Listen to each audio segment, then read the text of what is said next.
Matthieu, chapitre 26.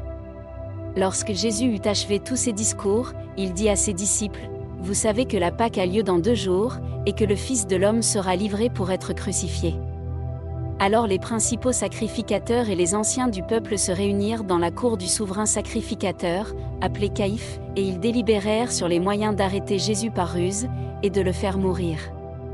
Mais ils dirent, que ce ne soit pas pendant la fête, afin qu'il n'y ait pas de tumulte parmi le peuple.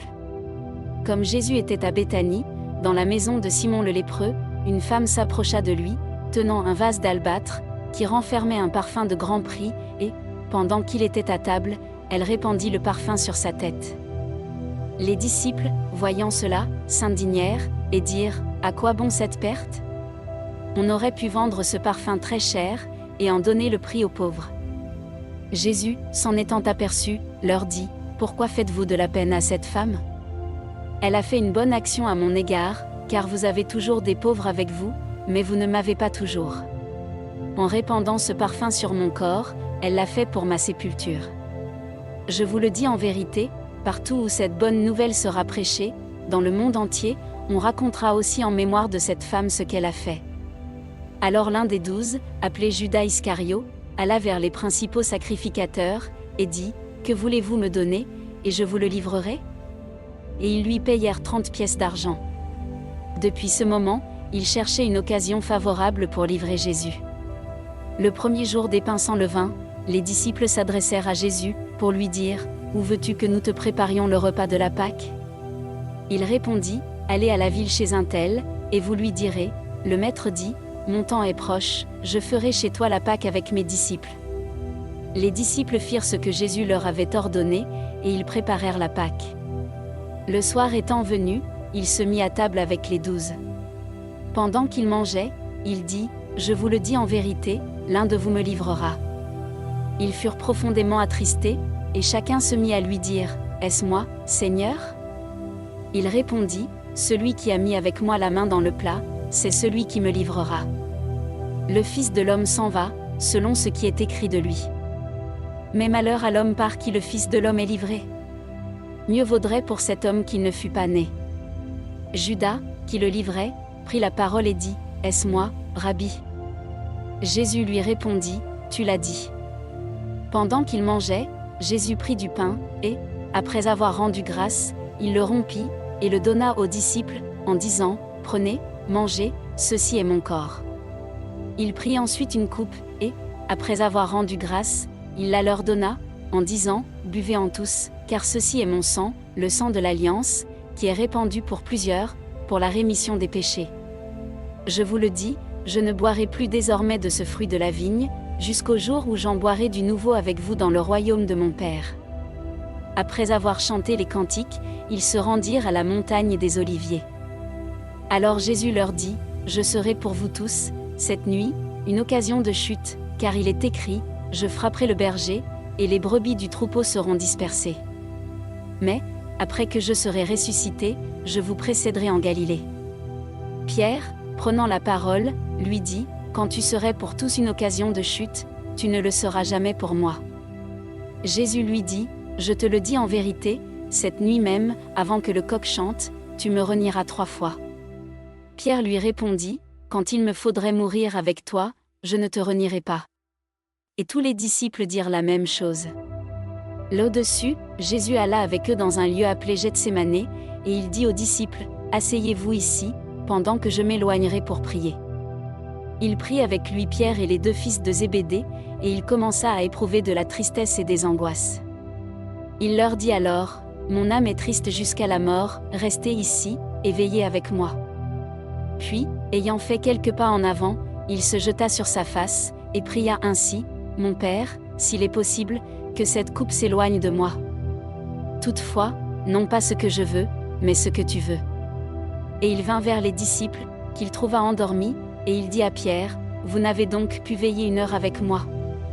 Veillez et priez, afin que vous ne tombiez pas dans la tentation, l'esprit est bien disposé, mais la chair est faible. » Il s'éloigna une seconde fois, et pria ainsi, « Mon Père, s'il n'est pas possible que cette coupe s'éloigne sans que je la boive, que ta volonté soit faite. » Il revint, et les trouva encore endormis, car leurs yeux étaient appesantis.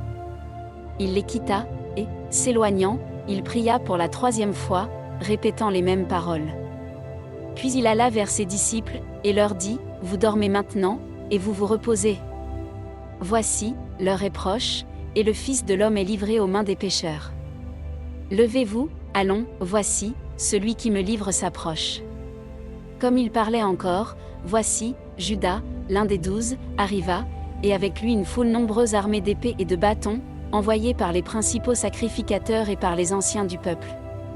Celui qui le livrait leur avait donné ce signe, « Celui que je baiserai, c'est lui, saisissez-le. » Aussitôt, s'approchant de Jésus, il dit, « Salut, Rabbi. » Et il le baisa.